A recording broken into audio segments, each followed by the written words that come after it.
So, yeah, All right, it should be good. You're gonna want to have both the mics. This one for recording and then that one. That'll just clip on. I need to have.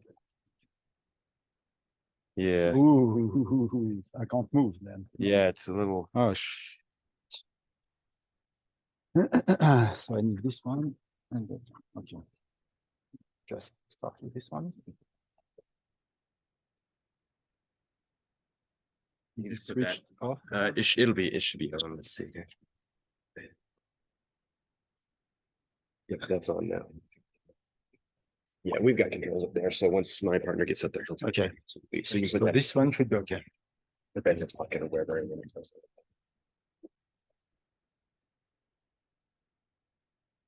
It's already on, so we have control there. We'll turn it on. And for this one, I have, okay, I can't move. Okay. Yeah, I don't know what we've been doing with that. Okay, I'll try to do something.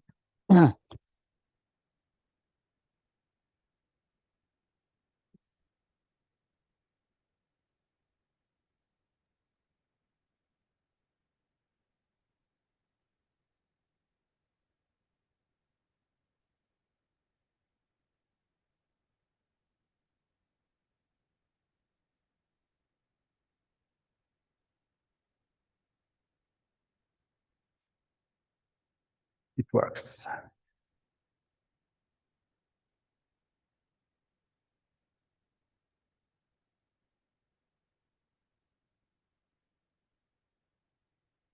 Okay, please come in. We're going to start the last final session before the doctors. And the topic is Relaxors. And the first talk is going to be given by Professor Brahim Dkhil from the Centrale Supélec University. The talk is about neuromorphic computing with ferroelectric relaxors. Thank you, Sergey, for this kind of introduction. So good afternoon, everyone. So indeed, we are a bit late, so I will try to rush a bit. So my talk, yes, concern neuromorphic computing with ferroelectric relaxers. So as you may know, I mean, just first the, oh shit, how does it? Yes, it's this one. So just this is a menu, a kind of context of this neuromorphic computing. And then I will show you some result on ferroelectric-based Memristors, and I will show you what we could, or what we did also, using relaxor for synapses. So as you may know that today the computers are using this so-called von Neumann architecture, where you have the processing unit in one side and the memory unit in the other side, and they exchange the data between each other through the bus. And this takes some time, energy, etc. So in this sequential and digital, so because you have binary memories, 1 and 0, let's say. So this takes a lot of time and makes some application like those one for artificial intelligence more complicated. So we need to go a bit beyond this let's say, classical architecture. And the idea, of course, is to go toward this neuromorphic, where now the memory is based on analogy, not only 1 and 0. And you can have a parallel processing of the data. So we are on this way now. The idea, once again, is to go toward this artificial intelligence, even if sometimes the application are not the best. But anyway, this is a bit political. Neuromorphic computing actually is inspired by biology, of course. And in biology, how it works, so usually you have neurons, and these neurons are connected through synapses, and each neuron can spike. Spike means that you can send a potential, which is called action potential, once you reach a given threshold value. And the synapse will store the data and will serve as a learning unit as well. So each time the information is transmitted through the synapse, you have kind of a weight of this synapse. So it's called synaptic plasticity. And depending on the number or the amount of spike arriving on the synapse, either you increase the weight or you decrease it, meaning that either you learn or you, let's say, forget. So usually to do this type of bio-inspired neuromorphic computing to make synapses and neurons, we can do it with a, let's say, classical CMOS technology. But as you can see, you need a lot of components, a lot of elements in order to have, let's say, just one synapse. So the idea, because we know that in a brain, you have 10 to the power 15 synapses and a lot of neurons as well. So you see that it becomes difficult to reach what the brain could do, especially if you have to put all together these different elements. And there's actually a solution, which is the Memristor, which only one Memristor can completely mimic what a biologic synapse can do. So the question now is, what is a Memristor? These are the classical, let's say, passive elements: resistor, capacitor, and inductor. And the Memristor actually is a so-called missing element. It's the fourth fundamental passive element, which is here, actually. It links the charge with the flux through this formula here. And M here behave like a resistance, which value change depending on the information arriving in this device. So in other words, this Memristor will behave in that way. So you can have many states.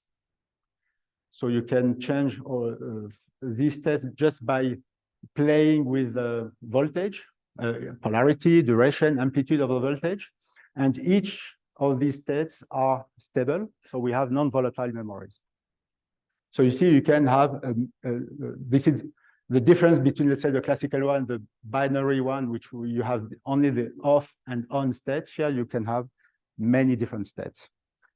And this can be done indeed with ferroelectrics. And the mechanism which is involved here is based on the growth of domains in a ferroelectric. So basically, if you start with the domain with all dipole aligned upward, if now you apply electric field, so you have nucleation of downward domains, these domains will grow. And then once they reach the bottom electrode, they start to move. You have a sideways movement of the domain walls until reaching, let's say, an homogeneous downward domain. And this has been demonstrated quite recently, let's say, in the last 15 years, where you can see here, for instance, this one is case of barium titanate with SRO electrodes, where these are the polarization with different voltages. So a positive one, negative one, and then you go from, let's say, upward to downward. And you see that the contrast is, let's say, continuously changing, meaning that you have, let's say, most of the domains are up here. And then here you have less up, a bit more down domains, etc. And in parallel to this polarization, you can see that the current flowing across this BTO ferroelectric film is also changing. So the current is high here and smaller here. So it's directly related to the orientation of the domains and the number of domains that you have in your ferroelectric. This can be changed with the amplitude of the voltage, of course, but you can also play with the duration of the electric pulses. You can see that for different duration, you can induce more downward domain in this. I guess it's on PZT in the system. So knowing this, then we can use the ferroelectrics just to make Memristors, and it has been done indeed in I don't remember this one. I guess it's barium titanate or bismuth ferrite. I don't remember exactly, but it has been done through a ferroelectric tunnel junction. So you take two metals, you put a very thin ferroelectric layer in between, and depending on the direction of the polarization, you can have either a low resistance state if all the polarization are pointing toward the right side, or high resistance state if, in this case here, the polarization is going down on the left. But by playing once again with the amplitude of the voltage and or the duration, for instance, you see that through the current flowing through this ferroelectric layer can be tuned not only from this off and on state, but through many other states. And all these states are non-volatile in the sense that when we switch off the voltage, come back to zero, we have a stable resistance value. And this is, as I said just before, nicely explained by this nucleation of downward of domains pointing along the application of the electric field. So we can do it through a ferroelectric tunnel junction, but also we can design FEFET. We heard a lot about this today, especially because of this 2D semiconductors. And in this case, here, for instance, you have a ferroelectric PVDF, and the idea is to tune the polarization of PVDF. You can take different states. Let's say this high resistance state, low resistance. It's a conductance here. Sorry. High conductance state, low conductance state, and then you can have many different states by just applying voltage on this device. And then what you are doing, we are just controlling the current flowing from the source to the drain just by playing by the polarization, or let's say by playing with the different domains, up and downward domains. So if you can control the direction of the polarization upward and downward, then you can quite easily reach these different states, either through a tunnel junction or through a FEFET, for instance. But once again, here, what is changing? The polarization is true, but what we are measuring is the current of the system. So this is the current flowing between the two electrodes, let's say, either here or here, is completely controlled by the domain arrangement of the ferroelectric. So once we have this type of device, let's say, allowing many resistance states, so Memristor, then we can emulate some synaptic rules, for instance. So you have, for instance, this one is a quite classical rule where it's called a time spike independent plasticity. And the idea is you have the synapse here, and then you have the neurons. You have the pre-neurons and post-neurons. And depending on the time delay between the spike, electrical spike of the neuron, of these two neurons, if it is positive or negative, either you reinforce the synapse, so the weight is increasing. So then you have so-called potentiation here. So it's called long-term potentiation. So you are reinforcing the synapse, so you are learning, or this delay is negative, and then you have depression here, meaning that you are weakening the synapse, and then you are forgetting the information. So this is one of the synaptic rule, but you have actually many of them. So for instance, you can also consider a frequency dependent. So this one is called spike rate dependent plasticity. So the same type of story, or you can have both, or you can have many others actually, okay? Because here we are just limited to the so-called Abian rules, but there are also non-Abian rules that are also applied. Anyway, this is observed in a biological system. And the idea, of course, is to emulate this type of responses. And for instance, so this is what we did with this FEFET based on PVDF ferroelectric. You see, this is a biologic synapse, and this is what we succeed to emulate through this FEFET, PVDF-based FEFET device. So we have nicely potentiation here and depression here.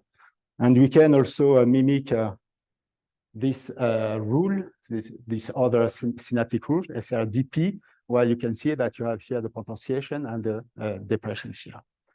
So it works quite well. I guess many things are well understood now with ferroelectric. And now the question is, can you do something with relaxor? Relaxor ferroelectric or ferroelectric relaxor, you call them as you want. And for that, let me just do some few preliminary remarks. So first, relaxors has been used in many applications. So I say we because we all participated to this to these works. We showed that relaxor-based systems are very interesting for piezoelectricity, the electric properties, tunability, energy storage, electrocaloric, ferroelectric, electro-optic, etc. So there are already many applications, but almost nothing close to zero application towards, let's say, memories in the sense of even synaptic behavior. So the other remark is actually ferroelectric are nice, but relaxors are much better. Okay, they are nice as well. Better, maybe not, but they are very nice. You know, relaxor, I guess. So this is a dielectric constant as a function of temperature, and you do see that the dielectric response of this relaxor depends on the frequency, especially the maximum, the temperature associated to the maximum of the dielectric constant change with the application, with the frequency, the measurement frequency.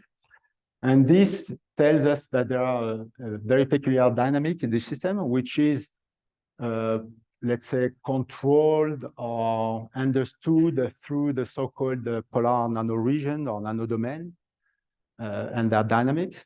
And we also speak a lot about non-ergodicity, meaning that depending on the path you take to reach the ferroelectric state in a relaxor, you apply the electric field, cool down the system, then you can reach the ferroelectric state, or you can cool down the system and then apply the electric field, and you will also reach, the ferroelectric state, but both states will not be the same. So this is interesting because it tells you that we have a kind of non-equilibrium state that we could imagine to use in such kind of applications. And actually, it has been demonstrated last year or 2 years ago by the group of Laurent Bellèche. In this work, so this is the polarization as a function of time delay, and this pink spike is an electric field which is applied. So these simulations were done with a very high frequency, it's a terahertz electric field, yes, ultra fast electric field, And you see that depending on the number of pulses, you stabilize different polarization states. So if you succeed to stabilize different polarization states, it means that you can tune the polarization if these states are stable. So you have a Memristor. You can actually use relaxor to do that. The other interesting thing of relaxor is, especially in this kind of phase diagram, where you have a relaxor on one side and a PT or lead titanate on the other side, you can have many different phases which are all stable, that you can reach depending on the composition, depending on the grain size, depending on the electric field you apply, etc., etc. And all these states are very, very close in energy. So it's quite easy to shift from one state to another one by, for instance, applying an electric field. And this gives you some hints that indeed, this system could be very interesting for synaptic applications. And actually, what we wanted to do with this relaxor and I will mostly focus on this part with the PMNPT system, is to look on this fifth element. Actually, I guess you can recognize this first square here that I showed you before. So you have here the resistance, inductance, capacitance, and this one is the Memristor.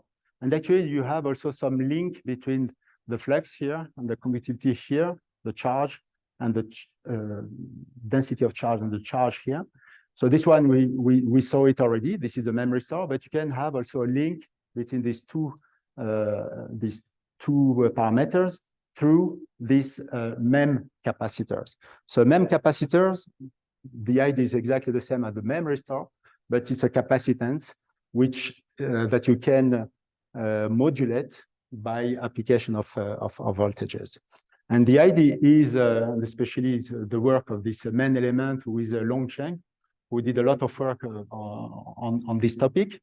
The idea is to follow roughly this idea of applying an electric field and change the state, but inside of changing polarization up for polarization down, the idea is to change from phase 1 to phase 2.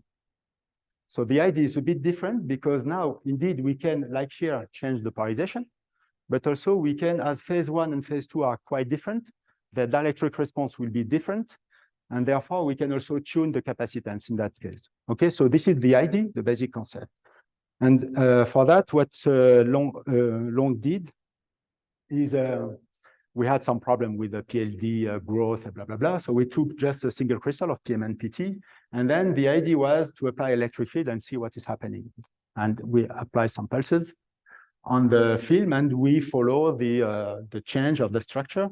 So we did it using XRD experiment, but also with Raman experiment, where you can see that the contrast is not homogeneous. It's changing with the application of the electric field. It's not homogeneous, meaning that you are coexistence of phases in the system. And by application of the electric field, you are favoring one state with respect to the other one. And once we measure the capacitance of the system, you can see quite easily that we have a high capacitance state and a low capacitance state. And we can also achieve many different states, capacitive states. So this is typically what we could expect from Memcapacitor, so different capacitance states, which is good. Now the question, are they stable? And for that, we did, I did nothing, to be honest, Long did this type of experiment. So he go in one capacitive state, he stay for some days and see if it stays at the same value, okay? And you can see that if you reach, for instance, this state, after a few days, it stays quite stable. Now, if you switch to this state, you see it's stable as well. So you have some stability, and not only stability, because you have also reversibility. So it means that we can cycle. So these are 4 cycles showing that we can go from high to low capacitive state through different states, and you can do it many times. So this is quite good for this type of application. And for that, what we can do now is to do exactly what I showed you before with the Memristor, is to make this potentiation and depression, so learning or forgetting. And this, you can see it here. For instance, you have this PMNPT single crystal, then you apply some pulses. Here is 1.6 kilovolt to start. And each time you apply a voltage, after you measure the capacitance, and you see the capacitance is continuously increasing with the number of pulses which are applying here. And then what you can do, you can change the polarity of the voltage of the pulses and the amplitude if you want. So you decide to do whatever you want. And then you see that now you have a low capacitance state. So you have a depression state. So we can have polarization, depression, and you can do it many, many times. You have just to select by yourself the amplitude and the polarity of the voltage. And this is nice because it resembles a lot to maybe, I guess it's the only example, experimental example showing potentiation and depreciation with Memcapacitance. Sorry. So this works. And then we say, okay, can we emulate also something related to this plasticity? Can we really learn? Can we show that we have also a synaptic rule? Sorry. And this is what has been done here. So I just put again this biological synapse for this STDP rule. And you can see that with this Memcapacitor he designed, so it's just a PMNPT single crystal. So you see it's nothing extraordinary, I would say. But in the end, once you know what you are doing, then you can see that we can have this long-term potentiation here, similar to this one, and this long-term depression here, exactly like it is observed in the biological system. And based on that, what we can do is, okay, can we use it to really make a device able to do some kind of artificial intelligence? And for that, usually the easiest way is to consider this type of network. So it's just a handwritten digit, which is 9 here. So you have 28 by 28 pixels. You put these pixels here. Those are the inputs. And then you train, you have a training of your device. So meaning you have different neurons. These are the synapses. And in the end, this is the 10 neuron outputs, 0, 1, 2, etc. And you see that after just two training epoch, you reach already 92% of accuracy. And of course, after 101, you are very, very close to 100%. I mean, it's 97%. It means that with this type of Memcapacitors, if you put this Memcapacitor in a device, you can quite quickly train it to be able to recognize a digit. So this was for the single crystal. We just started on thin film just to show you that it works on thin film. It's much better in thin film because you don't have to apply so high electric field. You all played with the bulk. You see that when you play with bulk, it's always very, very difficult. And this is just a first experiment where it's a quite thick PMN sample. As you can see, it's something, no, you can't see, but it's something about 150 nanometers. So it's STO, SRO bottom electrode, and gold top electrode. So these are the dielectric response of this device, the polarization. And here, this is a capacitance with different states, with the number of pulses here. You see that we have potentiation here and depression here. So it seems that it's interesting in the sense of it gives a kind of new direction for relaxers. And with this, I thank you very much for your attention.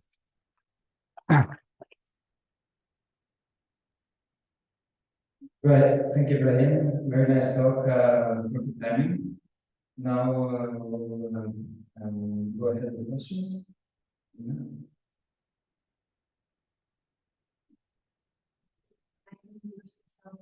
Thank you for the talk. So my question is actually about reproducibility of data.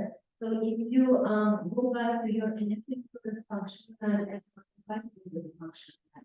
So let's say if you were to do a different sample, or just need to wait some time and then do measurements in the same sample, would you be able to reproduce the result? Okay. The answer is yes, it's reproducible. The amplitude of the capacitance is not exactly the same, but we can understand it because different crystals are not completely the same. But we can reproduce it. I have to say that we did it also on PZNPT. It works in the same way. We tried on pure barium titanate just to see in a normal ferroelectric how it behaves.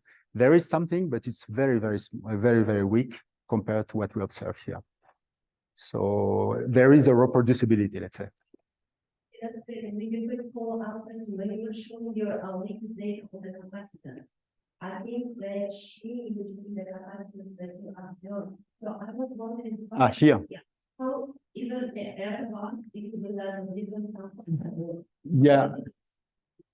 No, actually here, it's true that it's quite a small one. It's the difference is something like 20% or something so, but the error bar is not so high. I would say maybe it's something, something like this, I would say. And we did it just, I have to say, I prepared my talk this morning. And so I found this picture, I put it, but we have more.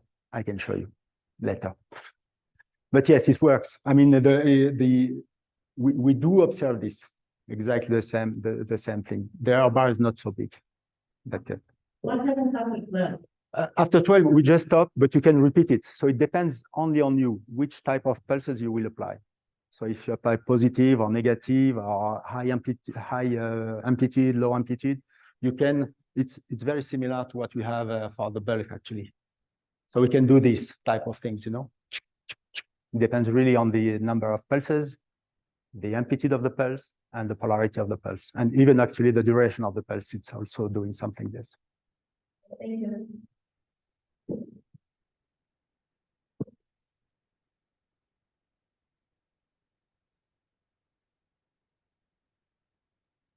Yes, I continue for our discussion now. I had a quick question. You showed the simulation on the performance.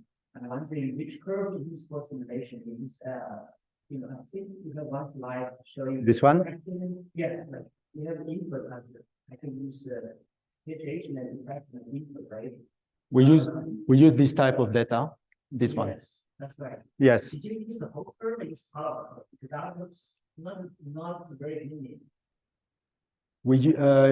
I don't want to say something wrong. I would say I don't remember. Okay. I would say probably something like this red part, but I'm not fully sure. I have to check. But these are this type of data that we use indeed. Yes. Yes.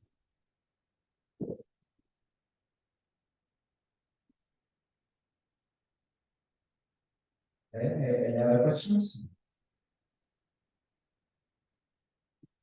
So Long is not here, unfortunately, because it's actually it's his work, so he couldn't join us. Hi, this is Sharon from University of Nebraska. So I have a question on the last summit. So I have heard that for potentiation and compression, you would have prefer a more linear relation for capacitance versus the false numbers. So the question is, can you engineer your Relaxor property so that basically make a more linear? Also, how do you imagine that Relaxors what advantage compared to ferroelectrics to achieve a linear relation? Can you comment on that? My comment would be, I don't know. I mean, it's a good point. It's really a good point. I don't know how I would design my relaxer to have more linear thing. To be honest, I don't know. So what we are doing, just to better understand here, is PMN PT. I didn't say here. Maybe it's something like 28%, if I remember. But you can use many PT amount. I mean, many different ones, and then you can have different polar state or polar stability if you want. So possibly that by playing with this, we could have something a bit different. But I don't know. I don't know.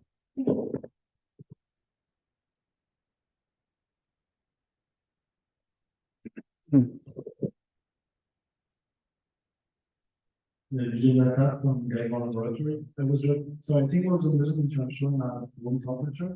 Yes. And I was wondering if you apply it was a temperature and stable to this continuity to just temperature. Because if this will be close to some kind of installation, where yes, the answer is this question is yes. We tried different temperature, but not so many, to be honest. Not so many. For instance, for this one, we did the other measurement, different temperature, lower temperature. So for this PMN, for instance, the idea was to reach the freezing temperature and to see, because the dynamic will be completely different, because below this temperature, you have a strong slowing down of the polar polar response of the system. But it's difficult to do this type of measurement. But we started. I can't tell you more about this once again, but we have some data already. For now, for this one, I guess the lowest temperature along did for now, it's something like minus 30 or 40 degrees C, something like this. And it resembles a lot to this one, but the amplitude, it was a bit higher. Yeah, thanks a lot, Brahim. Welcome. Thank you.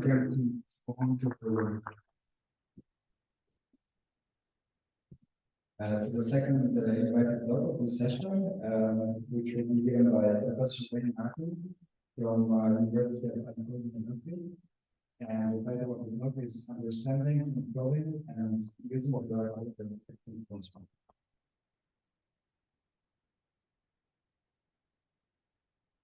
This one first, because no, because this one, you know, you can't run. Oh, You my. can dance and do everything. That's hard for me. No, I know. One moment for us to switch over here.